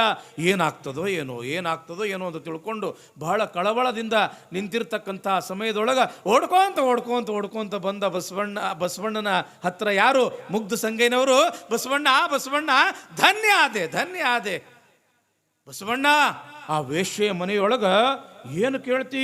ಎಂಥ ಸ್ವರ್ಗ ಸುಖ, ಎಷ್ಟು ಆನಂದದಿಂದ ಅಲ್ಲಿ ನಾನು ಶಿವಪೂಜೆ ಮಾಡಿಕೊಂಡೆ, ಸ್ವರ್ಗ ಸುಖ. ಯಪ್ಪ ಬಸವಣ್ಣ, ನೀನು ಬರಬೇಕಾಗಿತ್ತಕ್ಕಿ ಮನೆಗೆ, ನೀನು ಆ ವೇಶ್ಯೆ ಮನೆಗೆ ಬರಬೇಕಾಗಿತ್ತು ಅಂತ ಯಾವಾಗ ಮುಗ್ಧ ಸಂಗಯ್ಯನವ್ರು ಅಂದರು. ನೀಲಮ್ಮ ಗಂಗಮ್ಮ ಒಬ್ರಿಗೊಬ್ರು ಮುಖ ನೋಡಾಕತ್ರು. ನಾನು ಗಂಡಗೆ ವೇಶ್ಯೆ ಮನೆಗೆ ಬರಬೇಕಾಗಿತ್ತು ಅಂತ ನಾನು ತಿಳ್ಕೊಂಡು ಒಬ್ರಿಗೊಬ್ರು ಮುಖ ನೋಡ್ಕೊಳಕತ್ತಿದ್ರು. ಆವಾಗ ಅಷ್ಟರಲ್ಲಿಗೆ ಹಡಪದ ಅಪ್ಪಣ್ಣನವರು ಓಡ್ಕೊಂತ ಬಂದರು. ಬಸವಣ್ಣನವರಿಗೆ ನಮಸ್ಕಾರ ಮಾಡಿದ್ರು. ಯಪ್ಪ ಬಸವಣ್ಣ, ಭಕ್ತಿ ಭಾಂಡಾರಿ ಬಸವಣ್ಣ, ಮಹಾಮನೆಯ ಬಾಗಿಲದೊಳಗ ಒಬ್ರಲ್ಲ ಇಬ್ರಲ್ಲ 100 ವೇಶ್ಯೆಯರು ಬಂದಾರ, ನಿಮ್ಮನ್ನ ನೋಡ್ಬೇಕು ಅನ್ನಕತ್ತಾರ. ಆಯ್ತು ಅಂತ ತಿಳ್ಕೊಂಡು ಬಸವಣ್ಣನವರು ಮಹಾಮನೆಯ ಬಾಗಿಲದೊಳಗೆ ಬಂದು ನಿಂದಿರ್ತಾರ. ಎಲ್ಲ ಕಲ್ಯಾಣದ ಎಲ್ಲ ವೇಶ್ಯೆಯರು, 100 ಜನ ವೇಶ್ಯೆಯರು ನಿಂತಾರ. ಎಲ್ಲರ ಹಣಿ ಮೇಲೂ ಕೂಡ ವಿಭೂತಿ ಅದ.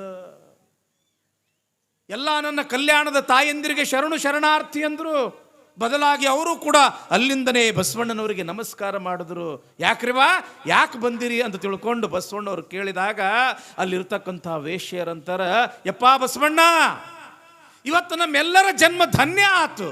ಯಾಕೆ ಅಂತಂದ್ರೆ ಎಂಥ ಒಬ್ಬ ಮಹಾನ್ ಶರಣ ನಮ್ಮ ಓಣಿಗೆ ಬಂದು ನಮ್ಮ ಮನೆಯಲ್ಲಿ ಲಿಂಗ ಪೂಜೆಯನ್ನ ಮಾಡಿ ನಮ್ಮಲ್ಲಿ ಇರ್ತಕ್ಕಂಥ ಎಲ್ಲ ದುರ್ಗುಣಗಳನ್ನು ಕಳೆದು ಬಿಟ್ಟಾನ. ಏನು ಹಣಕ್ಕೋಸ್ಕರ, ಸಿರಿ ಸಂಪತ್ತಿಗೋಸ್ಕರ ನಮ್ಮ ಮೈಯನ್ನೇ ಮಾರಿ ನಮ್ಮ ಜೀವನವನ್ನು ನಾವು ಏನು ನಡೆಸ್ತಿದ್ವಿ, ಇದು ಬಹಳ ದೊಡ್ಡ ಪಾಪದ ಕೆಲಸ ಅದ. ಇನ್ನು ಮುಂದೆ ಇಂಥ ಪಾಪದ ಕೆಲಸ ಮಾಡಬಾರ್ದು ಅಂತ ನಾವು ನಿರ್ಧಾರ ಮಾಡೀವಿ. ಯಾವಾಗ ಆ ಶರಣ ನಮ್ಮ ಮನೆಯೊಳಗೆ ಪಾದ ಇಟ್ಟ, ನಮ್ಮ ಓಣಿಯೊಳಗೆ ಪಾದ ಇಟ್ಟ, ಇನ್ನು ಮುಂದೆ ಅಂಥ ಪಾಪದ ಕೆಲಸ ನಾವು ಮಾಡುವುದಿಲ್ಲ. ನಾವು ಕಲ್ಯಾಣದೊಳಗೆ ಸತ್ಯ ಶುದ್ಧ ಕಾಯಕವನ್ನು ಮಾಡಿ ಬದುಕ್ತೀವಿ ಅಂತ ತಿಳ್ಕೊಂಡು ಯಾವಾಗ ಅಲ್ಲಿರ್ತಕ್ಕಂಥ ಎಲ್ಲ ವೇಶ್ಯರು ಹೇಳಿದ್ರು, ಆವಾಗ ಬಸವಣ್ಣವ್ರು ಅಂತಾರಂತ, ಏನು ನೀಲ ಗಂಗಾಂಬಿಕೆ, ನಮ್ಮ ಮುಗ್ಧ ಸಂಗಯ್ಯ ವೇಶ್ಯರ ಮನೆಗೆ ಹೋಗ್ತಾನ ಅಂದ ಕೂಡಲೇ ನೀವೇನೋ ತಪ್ಪು ತಿಳ್ಕೊಂಡಿದ್ರಿ ಅಂತ ಕಾಣಿಸ್ತದ. ಒಬ್ಬರ ಮುಖ ಒಬ್ಬರು ನೋಡಾಕತ್ತಿದ್ರಿ. ನೋಡು, ನನ್ನ ಮುಗ್ಧ ಸಂಗಯ್ಯ ಎಂಥ ಕ್ರಾಂತಿ ಮಾಡಿ ಬಂದಾನ. ಹಾವಿನ ಡೊಂಕು ಹುತ್ತಕ್ಕೆ ಸಸಿನ. ನೋಡ್ರಿ ಬಸವಣ್ಣವ್ರು ಎಂಥ ಮಾತು ಹೇಳ್ತಾರ. ಹಾವಿನ ಡೊಂಕು ಹುತ್ತಕ್ಕೆ ಸಸಿನ, ನದಿಯ ಡೊಂಕು ಸಮುದ್ರಕ್ಕೆ ಸಸಿನ, ನಮ್ಮ ಕೂಡಲ ಸಂಗನ ಶರಣರ ಡೊಂಕು ಲಿಂಗಕ್ಕೆ ಸಸಿನ. ಶರಣರ ನಡೆ ಒಂದಿಷ್ಟು ಅಂಕು ಡೊಂಕಾಗಿ ಕಂಡ್ರೂ ಕೂಡ ಅವರ ಉದ್ದೇಶ, ಅವರ ಗುರಿ ಏನಿರ್ತದ ಅಂತಂದ್ರೆ ಶಿವನೊಳಗೆ ಕೂಡುವುದೇ ಇರ್ತದ. ಹೆಂಗ ಹಾವು ನಡೆಯುವಾಗ ಅಂಕು ನಡೀತದ, ಹುತ್ತನಾಗ ಹೋಗುವಾಗ ನೇರವಾಗೇ ಹೋಗ್ತದ. ನದಿ ಹರಿಯುವಾಗ ಅಂಕುಡೊಂಕೆ ಅನಿಸ್ತದ, ಸಮುದ್ರ ಸೇರುವಾಗ ನೇರವಾಗೇ ಸೇರ್ತದ. ಹಂಗ ಪ್ರಪಂಚದೊಳಗೆ ಇರ್ತಕ್ಕಂಥ ಮಹಾತ್ಮರ ನಡೆ ಒಂದಿಷ್ಟು ಅಂಕುಡೊಂಕಾಗಿ ಕಂಡ್ರೂ ಕೂಡ ಅಲ್ಲಿ ಜಗತ್ತಿನ ಉದ್ಧಾರ ಆಗತಿರ್ತದ ಅಂತ ತಿಳ್ಕೊಂಡು ಯಾವಾಗ ಬಸವಣ್ಣವರು ಹೇಳಿದ್ರು, ಆವಾಗ ನೀಲಾಂಬಿಕೆ ಗಂಗಾಂಬಿಕೆ ಆ ಮುಗ್ಧ ಸಂಗಯ್ಯನವರನ್ನು ಹತ್ತಿರ ಕರೆದು ಸಣ್ಣ ಮಕ್ಕಳಿಗೆ ತಲೆ ನೇವಿರಿಸಿದ ಹಾಗೆ ನೇವರಿಸಿ, ಮುಗ್ಧ ಸಂಗಯ್ಯ ಎಂಥ ಕ್ರಾಂತಿ ಮಾಡಿಬಿಟ್ಟಿಯಲ್ಲೋ ನೀನು. ಕಲ್ಯಾಣದೊಳಗಿರ್ತಕ್ಕಂಥ ಎಲ್ಲ ವೇಶ್ಯರಿಗೆ ಕಾಯಕವನ್ನು ಮಾಡಬೇಕು, ದಾಸೋಹವನ್ನು ಮಾಡಬೇಕು ಎಂಬತಕ್ಕಂಥ ಬುದ್ಧಿಯನ್ನು ಕೊಟ್ಟು ಬಂದಿಯಲ್ಲೋ ಮುಗ್ಧ ಸಂಗಯ್ಯ ಅಂತ ತಿಳ್ಕೊಂಡು ಆ ನೀಲಾಂಬಿಕೆ ಗಂಗಾಂಬಿಕೆ ಭಾಳ ಅಂದ್ರೆ ಭಾಳ ಪ್ರೀತಿಯಿಂದ ಆ ಮುಗ್ಧ ಸಂಗಯ್ಯನವರನ್ನು ಕಾಣ್ತಾರ ಎಂಬತಕ್ಕಂಥ ಒಂದು ವಿಚಾರ ಇವತ್ತು ನಾವು ಇಲ್ಲಿ ಪೀಠಿಕದೊಳಗೆ ತಿಳ್ಕೊಳ್ತೀವಿ. ಹಾಗಾದ್ರೆ ಇನ್ನು ಮುಂದೆ ಇನ್ನೂ ಹೆಚ್ಚಿನ ಪುರಾಣದೊಳಗೆ ಯಾವ ವಿಚಾರ ಬರ್ತದೆ ಅನ್ನೋದನ್ನು ನಮ್ಮ ಗವಾಯಿಗಳು ಒಂದು ಹಾಡನ್ನು ಹೇಳ್ತಾರೆ. ನಂತರ ವಿಷಯ ಮುಂದುವರಿಸೋಣ. ಹಾಳು ಹರಟಿ ಯಾರು ಹೊಡೆಯುವಂಗ ಇಲ್ಲ. ಬಡವ ಇರಲಿ, ಶ್ರೀಮಂತನ ಇರಲಿ, ಗುರುನ ಇರಲಿ, ಶಿಷ್ಯನ ಇರಲಿ, ಲಿಂಗವೇ ಇರಲಿ, ಜಂಗಮವೇ ಇರಲಿ, ಪ್ರತಿಯೊಬ್ಬರೂ ಕೂಡ ಕಾಯಕ ಮಾಡಬೇಕು. ಗುರುವಾದಡು ಕಾಯಕದಿಂದಲೇ ಮುಕ್ತಿ, ಲಿಂಗವಾದಡು ಜಂಗಮವಾದಡು ಕಾಯಕ ಮಾಡಬೇಕು ಅಂತಾರೆ ನಮ್ಮ ಶಿವಶರಣರು. ಕಾಯಕ ಅಂತಂದ್ರೆ ಒಂದಲ್ಲ ಎರಡಲ್ಲ, ಏನು 770 ಜನ ಶರಣರು ಶರಣಿಯರು ಇದ್ದರು. ಕಲ್ಯಾಣದೊಳಗೂ ಕೂಡ 770 ಕಾಯಕಗಳು ಇದ್ದು ಅಂತ ತಿಳ್ಕೊಂಡು ಹೇಳುತ್ತಾರೆ. ಎಲ್ಲರೂ ಒಂದೊಂದು ರೀತಿಯ ಕಾಯಕ. ನಗೆಯ ಮಾರಿ ತಂದೆಗಳು ಅಂತ ಇದ್ರು. ತಂಗಿ ಲಕ್ಷ ಕೊಟ್ಟು ಕೇಳತ್ತೀರವ, ನಗೆಯ ಮಾರಿ ತಂದೆ ಅವ್ರ ಕಾಯಕ ಏನು ಅಂತಂದ್ರೆ ಎಲ್ಲರೂ ನಗಸುದ. ಹೆಂಗೆ ನಮ್ಮ ಗಡಿಗಡ ಅಪ್ಪಗೋರು ಬಂದ ಕೂಡಲೇ ಎಲ್ಲರೂ ನಗತೀವಿ. ಬಹುತೇಕ 12ನೇ ಶತಮಾನದಲ್ಲಿ ಇರ್ತಕ್ಕಂಥ ನಗೆಯ ಮಾರಿ ತಂದೆಗಳು ಇವತ್ತಿನ ದಿನಮಾನದೊಳಗೆ ಗಡಿಗೌಡ್ಗೋ ಅಪ್ಪಗಳೇ ಹುಟ್ಟ್ಯಾರೇನೋ ಅಂತ ತಿಳ್ಕೊಂಡು ಅನಿಸ್ತೈತಿ. ನಗೆಯ ಮಾರಿ ತಂದೆಗಳೇ ಗಡಿಗೌಡ್ಗೋ ಅಪ್ಪಗಳ ರೂಪದೊಳಗೆ ಹುಟ್ಟ್ಯಾರೇನೋ ಅಂತ. ಅವ್ರು ಬಂದ್ರಂದ್ರೆ ಸಾಕು, ಎಲ್ಲರೂ ನಗುದ ನಗುದ ನಗುದ ನಗುದ ನಗುದ ನಗುದ. ಯಾಕಂತಂದ್ರೆ ನಗುವೇ ಜೀವನ, ನಗುವೇ ಜೀವನ. ಇನ್ನು ನೀವು ಹಳ್ಳ್ಯಾನ ಮಂದಿ ಭಾಳ ಚಲೋ ತಂಗಿ. ಪ್ಯಾಟ್ಯಾಗ ನಗು ಅಂದ್ರೆ ಏನು ಕೇಳ್ತಾರೆ. ಪ್ಯಾಟ್ಯಾನ ಮಂದಿ, ಸಿಟ್ಯಾನ ಮಂದಿ ನಗುನ ಮರ್ತು ಬಿಟ್ಟಾರ. ಅದಕ್ಕೆ ಅವರಿಗೆ BP, ಶುಗರು, ಹಾರ್ಟು, ಏನು ಬರಬಾರ್ದು ಬ್ಯಾನಿ ಎಲ್ಲ ಬರಾಕತ್ತಾವ. ಯಾಕೆ? ಯಾವಾಗ ನೋಡ್ತೇವೆ ಬರೀ ಮುಗ ಹಿಂಗೆ ಬಿಕ್ಕೊಂಡ ಇರ್ತಾರ. ನಗುನ ಇಲ್ಲ. ಒಮ್ಮೆ ನಾವು ಮತ್ತು ನಮ್ಮ ಗಡಿಗೌಡ ಅಪ್ಪಗಳು ಮುಂಬೈಗೆ ಹೋಗಿದ್ವಿ. ಭಾಳ ವರ್ಷದ ಹಿಂದಿನ ಮಾತಿದು. ಯಾಕ್ರಿ ಅಪ್ಪರ್ ನೆನಪೈತಿ? ನಮಗೊಂದು 7ನೇ 8ನೇ ಅಂತಸ್ತದೊಳಗೆ ನಮ್ಗೆ ಇರ್ಕೊಳ್ಳೋಕೆ ಕೊಟ್ಟಾರ. ಅಲ್ಲಿ ಒಂದು ಗಾರ್ಡನ್ ಐತಿ. ನಾವು ಇನ್ನೂ ಮಲ್ಕೊಂಡಿವಿ. ರಾತ್ರಿ ಎಷ್ಟು 11, 12ಕ್ಕೇನೋ ಹೋದ್ವಿ. ಪೂಜಾ ಪ್ರಸಾದ ಮಾಡಿ ಮಲ್ಕೋಬೇಕಂತಂದ್ರೆ 2 ಗಂಟೆ ಆಯ್ತು. ಬೆಳಿಗ್ಗೆ ಇನ್ನೂ ಸೂರ್ಯೋದಯ ಆಗೋದಿಲ್ಲ. ಬರೀ ನಗಾಕತ್ತಾರ ನಗಾಕತ್ತಾರ ನಗಾಕತ್ತಾರ. ಇಬ್ಬರು ಎದ್ವಿ, ಎಲ್ಲಿ ನಗಾಕತ್ತಾರ ಅಂತ ತಿಳ್ಕೊಂಡು ಹಿಂಗೆ ಕೆಳಗೆ ನೋಡ್ತೀವಿ. ಅಲ್ಲಿ ಗಾರ್ಡನ್ ಅದ. ಈ ಕಡೆ ಒಂದು 10-20 ಜನ ನಿಂತಾರ, ಈ ಕಡೆ ಒಂದು 10-20 ಜನ ನಿಂತಾರ. ಅಲ್ಲಿ ಒಬ್ಬ ನಿಂತಾನ, ಅವ ನಗಸೋದು ಕಲಸಾಕತ್ತಾನ. ಹ್ಞೂ ನಗರಿ ಅಂತೇಳಿ ಇವ್ರಿಗೆ ಕೈ ಮಾಡ್ತಾನ. ಇವ್ರು ಹಾ ಅಂದಾಗ ಅವ್ರು ಮತ್ತು ಈ ಕಡೆ ಕೈ ಮಾಡವ ಅವ ನಗರಿ ಅನ್ನವ. ಅವ್ರು ಹಾ ಅಂತೇಳಿ ಹಿಂಗೆ ತಿಳ್ಕೊಂಡು ಹಿಂಗೆ ನಗವ್ರು. ಏನಂತ ಕೇಳಿದ್ವಿ ಆ ಮನಿ ಮಾಲಕಗೆ, ಲಾಫಿಂಗ್ ಥೆರಪಿ ಅಂತದು. ಲಾಫಿಂಗ್ ಥೆರಪಿ ಅಂದ್ರೆ ನಗಸುವ ಒಂದು ಟ್ರೀಟ್ಮೆಂಟ್ ಅದು. ಬರೇ ನಗಸೋದು. ಯಾಕ್ರಿ ಅಂತ ಕೇಳಿದ್ವಿ. ಯಾಕೆ ಅವ್ರ ಮನ್ಯಾಗ ನಗುವುದಿಲ್ಲ ಹೆಂಗೆ? ಇಲ್ರಿ, ಮನ್ಯಾಗ ನಗಲಾರ್ದಕ್ಕೆ ಅವ್ರಿಗೆ BP, ಶುಗರ್, 108 ರೋಗ ಬಂದಾವು. ಅದಕ್ಕೆ ನಕ್ಕರ ರೋಗ ಎಲ್ಲ ಹೋಗ್ತಾವ ಅಂತ ತಿಳ್ಕೊಂಡು ಹೇಳ್ಯಾರ. ಅದಕ್ಕೆ ಅವ ನಗಸಾಮವ, ಅವರು ನಗವ್ರು. ಏನು ಲಾಭ ಅಂತ ಕೇಳಿದ್ನಿ. ಇಲ್ಲ ಅವ್ರ ಆರೋಗ್ಯ ಸುಧಾರಣೆ ಆಕೈತ್ರಿ, ಇವನಿಗೆ ರೊಕ್ಕ ಸಿಗ್ತಾವ್ರಿ. ಇಲ್ಲ ಒಂದು ದಿವಸ ನಗಸಿದ್ರೆ ಎಷ್ಟು? ಒಬ್ಬೊಬ್ರು 200 ರೂಪಾಯಿ ಕೊಡ್ತಾರಂದ್ರು ಒಂದು ದಿವ್ಸಕ್ಕೆ. ಅವರು ಇವ ನಗಸ್ತಿದ್ದ, ಅವ್ರು ನಗ್ತಿದ್ರು. ಮುಗಿದ ಕೂಡಲೇ 200 ರೂಪಾಯಿ ತೊಗೊಳ್ತಿದ್ದ. ಎಂಥ ಹುಚ್ಚದ ಅಂತ ತಿಳ್ಕೊಂಡು ಅವ್ರಿಗೆ ಬೈಕು ಅಂತ ಇವ ರೊಕ್ಕ ಕಿಶದಾಗ ಹಾಕ್ಕೊಂಡು ಹೋಗ್ತಿದ್ದ. ನಗುವೇ ಜೀವನ ತಂಗಿ, ನಗು ನಗು ನಗು. ಕಲ್ಯಾಣದೊಳಗೆ ಒಬ್ಬ ಶರಣ ಇದ್ರು. ಹೆಂಗೆ ಇಲ್ಲಿ ಮುಗ್ಧ ಸಂಗಯ್ಯನವರ ಕಾಯಕ ಏನು? ಬಸವಣ್ಣನವರಿಗೆ ಹೂವಾ ಪತ್ರಿ ತರುವುದು ಹೆಂಗೆ ಒಂದು ಕಾಯಕ ಇತ್ತು, ಹಂಗೆ ಕಲ್ಯಾಣದಲ್ಲಿ ಇರ್ತಕ್ಕಂಥ ಜನರಿಗೆ ನಗಸುವುದ ಒಂದು ಕಾಯಕ ಅವ್ರದ್ದು. ಯಾರ್ದು? ನಗೆಯ ಮಾರಿ ತಂದೆ. ಅವ್ರ ಹೆಸರು ಮಾರಿ ತಂದೆ ಅಂತ ಅವ್ರ ಹೆಸರು. ನಗಸ್ತಿದ್ದ ಸಲುವಾಗಿ ನಗೆಯ ಮಾರಿ ತಂದೆ. ಎಷ್ಟು ನಗಸ್ತಿದ್ರು ಅಂತಂದ್ರೆ ಎಲ್ಲರೇ ಹಿಂಗೆ ಸತ್ತಲ್ಲಿ ಅವ್ರು ಹೋದ್ರು ಅಂತ ತಿಳ್ಕೊಳ್ರಿ. ಮನ್ಯಾಗ ಹೆಣ್ಮಕ್ಳು ಅಳ್ಳಾಕತ್ತಿದ್ರು ಅಂತ ತಿಳ್ಕೊಳ್ರಿ. ಹೆಣದ ಮುಂದೆ ಕುಂತು ಇವರನ್ನು ನೋಡಿದ ಕೂಡಲೇ ಎಲ್ಲರೂ ಕೊಳ್ಳು ಅಂತ ನಾಕ ಬಿಡ್ತಿದ್ರು. ಯಾವಾಗ ಇವರನ್ನು ನೋಡಿದ ಕೂಡಲೇ ಅಥವಾ ಇವ್ರು ನಗಸ್ ಕೂಡಲೇ ನಗತಿದ್ರು ಅವಾಗ ಕೊಡು ನನ್ನ ಕಾಯಕದ ರೊಕ್ಕ ಕೊಡು ಅಂತ ತಿಳ್ಕೊಂಡು ರೊಕ್ಕ ವಸೂಲಿ ಮಾಡ್ತಿದ್ರು ಇವರು. ನಗಸೋದು ಕಾಯಕದ್ದು ರೊಕ್ಕ ವಸೂಲಿ ಮಾಡೋದು ನಗೆಯ ಮಾರಿ ತಂದೆಗಳು. ಎಲ್ಲರಿಗೂ ನಗಸೋದು ನೋಡಿ ನೋಡಿ ನೋಡಿ ಸಾಕ್ಷಾತ್ ಪಾರ್ವತಿ ಪರಮೇಶ್ವರರಿಗೂ ಕೂಡ ನಗಬೇಕು ಅಂತ ಆಶೆ ಆತಂತ ನೋಡ್ರಿ. ಅವ ಹೆಂಗರೆ ನಗಸ್ತಾನ, ನಾವು ಕೂಡ ನಗಬೇಕು ಅಂತ ತಿಳ್ಕೊಂಡು ಪಾರ್ವತಿ ಪರಮೇಶ್ವರ್ ವಿಚಾರ ಮಾಡಿ ಇವತ್ತೇನ ಆಗಲಿ ನಗೆಯ ಮಾರಿ ತಂದೆ ಹತ್ರ ಹೋಗುನು ಭೇಟಿಯಾಗುನು, ಅವ ಹೆಂಗೆ ನಗಸ್ತಾನ ನೋಡಿ ನಕ್ಕು ಬರುನು ಅಂತ ತಿಳ್ಕೊಂಡು ಏನು ಮಾಡಿದ್ರು ಅಂತಂದ್ರೆ ಪಾರ್ವತಿ ಮತ್ತು ಪರಮೇಶ್ವರ ಮತ್ತು ನಂದಿ ಮುಪ್ಪಾನ ವಯಸ್ಸು ಆಗ್ಬಿಟ್ರಿ. ಇವರು ಮುದುಕರು ವೇಷ ಹಾಕೊಂಡು ಬಂದರು. ಯಾರು? ಪರಮೇಶ್ವರ ಅಗ್ದಿ ಹಣ್ಣು ಮುದುಕಾಗಿಬಿಟ್ಟ. ಪಾರ್ವತಿ ಹಣ್ಣು ಮುದುಕಿ ಆದಂಗೆ ಆಗ್ಬಿಟ್ಲು. ಅವ್ರ ವಾಹನ ಏನಿತ್ತಲ್ಲ ನಂದಿ, ಅದನ್ನು ಮುದಿ ಅಗ್ದಿ ವಯಸ್ಸಾಗಿರ್ತಕ್ಕಂಥ ಎತ್ತಿನ ಆ ನಂದಿ ರೂಪ ತಗೊಂಡು ಇವರು ಬಂದರು ಭೂಮಿ ಮೇಲೆ. ಕಲ್ಯಾಣ ಇನ್ನೂ ಸ್ವಲ್ಪ ದೂರ ಇತ್ತು. ಈ ನಗೆ ಮಾರಿ ತಂದೆಗಳು ಒಂದು ಹಳ್ಳಿಗೆ ಹೋಗಿ ಎಲ್ಲರನ್ನ ನಗಿಸಿ ಅವ್ರು ಕೊಟ್ಟಿರ್ತಕ್ಕಂಥ ದುಡ್ಡು ತಗೊಂಡು ಕಲ್ಯಾಣದ ಕಡೆಗೆ ಬರಾಕತ್ತಿದ್ರು. ಆ ಬರ್ತಕ್ಕಂಥ ಸಮಯದೊಳಗೆ ಇವರು ಪಾರ್ವತಿ ಪರಮೇಶ್ವರ ಅಗ್ದಿ ಮುಪ್ಪಾನ ವಯಸ್ಸಿನವರಾಗಿ ಆ ಹಳ್ಳದ ದಂಡಿ ಮೇಲೆ ಏನು ಇವರು ನಿಂತಿದ್ರು.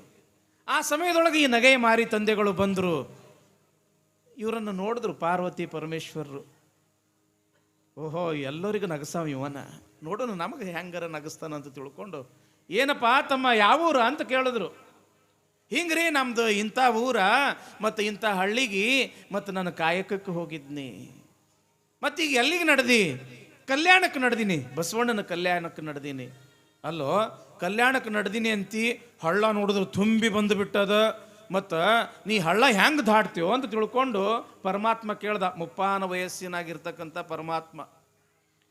ಅವಾಗ ಅವ ನಗೆ ಮಾರಿ ತಂದೆ ಏನು ಅನ್ಬೇಕು, ನಾ ಅಗ್ದಿ ಹರಿಯದ ಹುಡುಗದೀನಿ, ಅಗ್ದಿ ಮೈಯಾಗ ಕಸುವ ಗಿಸುವ ಅಗ್ದಿ ಕಟ್ಟು ಮಸ್ತದೀನಿ, ನಾ ಹೆಂಗಾರ ಈ ಹಳ್ಳ ದಾಡ್ತೀನಿ. ನೀ ನೋಡಿದ್ರೆ ಕೆಟ್ಟ ಮುದಿ ಆದಿ, ನಿನ್ನ ಹೆಂಡತಿ ನಿನಕ್ಕಿಂತಲೂ ಮುದಿ ಅದಾಳ, ನಿನ್ನ ಎತ್ತಂತೂ ಅದಕ್ಕಿಂತ ಮುದಿ ಅದ, ನಾ ಹೆಂಗಾರೆ ದಾಡ್ತೀನಿ, ನೀವು 3 ಮಂದಿ ಹೆಂಗೆ ದಾಡ್ತೀರಿ ಹೇಳ್ರಿ ಅಂತ ಹೇಳಂದ ನಗೆ ಮಾರಿ ತಂದೆ. ಅವಾಗ ಆ ಪರಮೇಶ್ವರ ಅಂದ, ನೋಡಪ್ಪ ಇಲ್ಲಿ ಎತ್ತೇನದ ಅಲ್ಲ ಮುದಿ ಎತ್ತ, ಆ ಮುದಿ ಎತ್ತಿನ ಮೇಲೆ ನಾ ಕುಂಡಿರ್ತೀನಿ, ನನ್ನ ಮೇಲೆ ನನ್ನ ಹೆಂಡತಿನ ನನ್ನ ಮುದುಕಿನ ಕುಂಡ್ರಿಸ್ಕೊತೀನಿ. ಹಿಂಗೆ 3 ಮಂದಿ ಕೂಡಿ ನಾವು ಹಳ್ಳ ದಾಡ್ತೀವಿ, ನೀ ಹೆಂಗೆ ದಾಡ್ತಿ ಅಂತ ತಿಳ್ಕೊಂಡು ಪರಮಾತ್ಮ ಕೇಳ್ದ. ಅವಾಗ ನಗೆ ಮಾರಿ ತಂದೆಗಳಂತಾರಂತ, ಏನಪ್ಪ ನೀ ನಿನ್ನ ಮುದಿ ಎತ್ತಿನ ಮೇಲೆ ಕುಂಡಿರ್ತೀಯ, ಮತ್ತು ನಿನ್ನ ಮೇಲೆ ನಿನ್ನ ಮುದುಕಿ ಕುಂಡಿರ್ತಾಳ, ನಿನ್ನ ಮುದುಕಿ ಮೇಲೆ ನಾ ಕುಂತು ದಾಡ್ತೀನಿ ಅಂದಂತಾವ. ನಿನ್ನ ಮುದುಕಿ ಮೇಲೆ ನಾ ಕುಂತು ದಾಡ್ತೀನಿ ಅಂದ ಕೂಡಲೇ ಅವ್ರು ಕೊಳ್ಳಂತ ನಾಕ್ಬಿಟ್ರಂತ ಪಾರ್ವತಿ ಪರಮೇಶ್ವರು, ಕೊಡು ನನ್ನ ರೊಕ್ಕ ಅಂದಂತಾವ. ಯಾರು? ನಗೆ ಮಾರಿ ತಂದೆ. ಹಿಂಗೆ ಪ್ರತಿಯೊಬ್ಬರು ಕೂಡ ಕಾಯಕ ಮಾಡೇ ಬದುಕಬೇಕು ಬಸವಣ್ಣನ ಕಲ್ಯಾಣದೊಳಗ. ಇನ್ನೊಬ್ಬ ಶರಣ ಇದ್ದ ಕಲ್ಯಾಣದೊಳಗ, ಕನ್ನದ ಬೊಮ್ಮಯ್ಯ. ಹೆಸರು ಕೇಳಿರಿ ತಂಗಿ? ಕನ್ನದ ಬೊಮ್ಮಯ್ಯ. ಕನ್ನ ಹಾಕು ಅಂತಂದ್ರೆ ಏನು? ಈಗೆಲ್ಲ ಹೋಗಿಬಿಟ್ಟವು. ಮೊದಲಿನಂಗೆ ಕಳತನ ಈಗ ಯಾರು ಮಾಡೋದಿಲ್ಲ, ಬಹಳ ಕಳತನ ಕಡಿಮೆ ಆಗಿಬಿಟ್ಟವು. ಮೊದಲು ಬಹಳ ಕಳತನ ಮಾಡುದ ಒಬ್ಬನ ಕಾಯಕ ಇತ್ತು. ಅವನು ಕಾಯಕ ಏನು ಹೇಳ್ರಿ? ಕಳತನ ಮಾಡುದ, ಕನ್ನ ಹಾಕುದ. ಯಾರು ಶ್ರೀಮಂತರದಾರ, ಅವಶ್ಯಕಂತಕ್ಕಿಂತ ಹೆಚ್ಚಿಗೆ ಯಾರು ರೊಕ್ಕ ಗಳಿಸ್ಯಾರ, ಯಾರು ಗುರುಲಿಂಗ ಜಂಗಮ ದಾಸೋಹಕ್ಕ ಸವಿಸುವುದಿಲ್ಲ ಅಂಥವ್ರ ಮನೆಗೆ ಕನ್ನ ಹಾಕೋದು. ಅದನ್ನು ಹೆಂಗ? ಅಡ್ವಾನ್ಸ್ ಹೇಳೋದು ಅವರಿಗೆ, ನೋಡಪ್ಪ ನಿಮ್ಮ ಮನೆಗೆ ನಾನು ಕನ್ನ ಹಾಕ್ತೀನಿ ಅಂತ ತಿಳ್ಕೊಂಡು ಅಡ್ವಾನ್ಸ್ ಹೇಳಿ ಅವ್ರ ಮನೆಗೆ ಕನ್ನ ಹಾಕಿ ತನ್ನ ಜಂಗಮ ದಾಸೋಹಕ್ಕೆ ಎಷ್ಟು ಬೇಕೋ ಅಷ್ಟು ದುಡ್ಡು ತಗೊಂಡು ಬರ್ತಿದ್ದ. ಇಂಥ ಕಾಯಕ ಮಾಡೋ ಸಲುವಾಗಿ ಅವನಿಗೆ ಏನಂತ ಕರಿತಿದ್ರು ಅಂತಂದ್ರೆ ಕನ್ನದ ಬೊಮ್ಮಯ್ಯ. ಕಳತನ ಮಾಡೋದು ಅವನ ಕಾಯಕ. ಒಂದು ದಿವಸ ಬರ್ತಕ್ಕಂಥ ಸಮಯದೊಳಗೆ ಒಂದು 15-20 ಮಂದಿ ಇರತಕ್ಕಂಥ ಒಂದು ಜಂಗಮರ ತಂಡ ಎದುರಿಗೆ ಬಂದರು. ಕನ್ನದ ಬೊಮ್ಮಯ್ಯನವ್ರನ್ನ ನೋಡಿದ ಕೂಡಲೇ, ಏನ್ರೀ ಬೊಮ್ಮಯ್ಯನವ್ರ, ಶರಣ್ರಿ ಅಪ್ಪ ಶರಣು, ಅವರು ಕೂಡ ಶರಣು ಶರಣು ಅಂತ ತಿಳ್ಕೊಂಡು ಒಬ್ರಿಗೊಬ್ರು ನಮಸ್ಕಾರ ಮಾಡ್ತಾರೆ. ಏನ್ರಿ ಬೊಮ್ಮಯ್ಯನವರ, ಮತ್ತು ನಾವು 15-20 ಮಂದಿ ಇದೀವಿ, ಮತ್ತು ನಾಳೆಗೆ ನಿಮ್ಮ ಮನೆಗೆ ನಾವು ದಾಸೋಹಕ್ಕೆ ಬರ್ಬೇಕಂತ ಮಾಡೀವಿ. ದಾಸೋಹ ಅಂದ್ರೆ ಗೊತ್ತಾಗ್ತದಲ್ರಿ ಬಾ, ನಿಮ್ಮ ಮನೆಗೆ ನಾವು ಪ್ರಸಾದಕ್ಕೆ ಬರ್ಬೇಕಂತ ಮಾಡೀವಿ ನಾಳೆಗೆ. ಯಾರು ಬ್ಯಾಡ ಅಂತಾರಪ್ಪ, ತಾವಾಗೇ ಜಂಗಮ ಮೂರ್ತಿಗಳು ಮನೆಗೆ ದಾಸೋಹಕ್ಕೆ ಬರ್ತೀರಿ ಅಂತಂದ್ರೆ ಭಾಳ ದೊಡ್ಡ ಪುಣ್ಯ. ಅದರ ಸಲುವಾಗಿ ಮತ್ತು ಬರ್ಯಪ್ಪ ಅಂತ ತಿಳ್ಕೊಂಡು ಕನ್ನದ ಬೊಮ್ಮಯ್ಯನವ್ರು ಹೇಳಿದ್ರು. ಆತ ನಾನು ನಾಳೆ ನಿಮ್ಮ ಮನೆಗೆ ಪ್ರಸಾದಕ್ಕೆ ಬರ್ತೀವಿ ಅಂತ ತಿಳ್ಕೊಂಡು ಜಂಗಮರು ಹೇಳಿ ಹೋದರು. ಇವ ವಿಚಾರ ಮಾಡಕತ್ತ ಯಾರು, ಕನ್ನದ ಬೊಮ್ಮಯ್ಯ. ಒಬ್ಬರಲ್ಲ ಇಬ್ಬರಲ್ಲ 20 ಮಂದಿ ಜಂಗಮರು ನಾಳೆ ನಮ್ಮ ಮನೆಗೆ ದಾಸೋಹಕ್ಕೆ ಬರಾಕತ್ತಾರ. ಕನ್ನ ಹಾಕಬೇಕಲ್ಲ, ಯಾರ ಮನೆಗೆ ಕನ್ನ ಹಾಕಬೇಕು? ಭಾಳ ಮಂದಿ ಬರ್ತಾರಂತಂದ್ರೆ ದುಡ್ಡು ಭಾಳ ಬೇಕು. ಯಾರ ಮನೆ ಕನ್ನ ಹಾಕಬೇಕು ಅಂತ ತಿಳ್ಕೊಂಡು ವಿಚಾರ ಮಾಡ್ಕೊಂಡು ಬರ್ತಕ್ಕಂಥ ಸಮಯದೊಳಗೆ ಎದುರಿಗೆ ಯಾರು ಬಂದರು ಅಂತಂದ್ರೆ ಭಕ್ತಿ ಭಾಂಡಾರಿ ಬಸವಣ್ಣವರೇ ಬಂದರು. ಯಾವಾಗ ಬಸವಣ್ಣವರ ಎದುರಿಗೆ ಬಂದರು ಸಮಾಧಾನ ಆತ ಇವರಿಗೆ. ಯಾಕೆ, ಯಾರ ಮನೆಗೆ ಕನ್ನ ಹಾಕಬೇಕು ಅನ್ನೋದು ತಿಳ್ಕೊಂಡು ಅವ್ರ ತಲೆಯಾಗ ಬಂದ ಬಿಡ್ತು. ಯಾವಾಗ ಎದುರಿಗೆ ಬಸವಣ್ಣವ್ರು ಬಂದರು, ಶರಣು ಶರಣಾರ್ಥಿ ಬಸವಣ್ಣವರಿಗೆ, ಇಲ್ಲ ಶರಣು ಶರಣಾರ್ಥಿ ಬೊಮ್ಮಯ್ಯನವರಿಗೆ. ಏನ್ರಿಪ್ಪ ಬಸವಣ್ಣವ್ರ, ನಂದೊಂದು ಕೆಲಸ ಆಗ್ಬೇಕಾಗ್ಯದ, ತಾವು ಸಹಾಯ ಮಾಡ್ತೀರೇನು? ಯಾರು ಬ್ಯಾಡ ಅಂತಾರಪ್ಪ, ಏನು ಹೇಳ್ರಿ? ಏನೂ ಇಲ್ಲ, ನಾಳೆಗೆ ಮನೆಗೆ 20 ಮಂದಿ ಜಂಗಮರು ದಾಸೋಹಕ್ಕೆ ಬರ್ತೀನಿ ಅಂದಾರ, ಪ್ರಸಾದಕ್ಕೆ ಬರ್ತೀನಿ ಅಂದಾರ. ಮನ್ಯಾಗ ನೋಡ್ರೆ ಏನೂ ಇಲ್ಲ, ಅದಕ್ಕೆ ಒಂದು ದೊಡ್ಡ ಮನೆಗೆ ನಾನು ಕನ್ನ ಹಾಕಬೇಕು. ಯಾರ ಮನೆಗೆ ಕನ್ನ ಹಾಕಬೇಕು ಅನ್ನೋದು ಗೊತ್ತಾಗವಲ್ದು. ಅದಕ್ಕೆ ಮತ್ತು ರಾಜ್ಯದ ಬೊಕ್ಕಸಕ್ಕೆ ಕನ್ನ ಹಾಕಬೇಕಂತ ಮಾಡೀನಿ. ನೋಡ್ರಿ, ಎಲ್ಲಿ ರಾಜ್ಯದ ಬೊಕ್ಕಸು ಅಂದ್ರೆ ಮಹಾರಾಜರು ಇಡ್ತಕ್ಕಂಥ ಅದೇನು ಅಪಾರವಾಗಿರ್ತಕ್ಕಂಥ ಸಂಪತ್ತಿನ ಭಂಡಾರ ಏನಿರ್ತದಲ್ಲ ಬೊಕ್ಕಸು, ಅದಕ್ಕೆ ಕನ್ನ ಹಾಕಬೇಕಂತ ಮಾಡೀನಿ. ಮತ್ತು ಆ ರಾಜ್ಯದ ಬೊಕ್ಕಸಕ್ಕೆ ಹೋಗ್ಬೇಕಾದ್ರೆ ಯಾವ ದಾರಿಲೇ ಹೋಗಬೇಕು, ಯಾವ ಗ್ವಾಡಿ ಹೊಡೆದ್ರೆ ಮತ್ತು ನನಗೆ ಅಲ್ಲಿ ರಾಜ್ಯದ ಬೊಕ್ಕಸದಲ್ಲಿ ಇರ್ತಕ್ಕಂಥ ಹಣ ತಗೊಳಕ್ಕೆ ನನಗೆ ಅನುಕೂಲ ಆಗ್ತದ. ಭಕ್ತಿ ಭಾಂಡಾರಿ ಬಸವಣ್ಣನವರು ಬೇರೆ ಏನೂ ವಿಚಾರ ಮಾಡಲಿಲ್ಲ. ಯಾಕೆ, ಕನ್ನದ ಬೊಮ್ಮಯ್ಯ ಅಂತಂದ್ರೆ ಸಾಮಾನ್ಯ ಶರಣನಲ್ಲ. ಸತ್ಯಶುದ್ಧ ಕಾಯಕವನ್ನೇ ಕಳ್ಳತನ ಅಂತ ತಿಳ್ಕೊಂಡಿರ್ತಕ್ಕಂಥವನು. ಅದು ಎಂಥ ಕಳ್ಳತನ, ಎಂಥ ಕಳ್ಳತನ?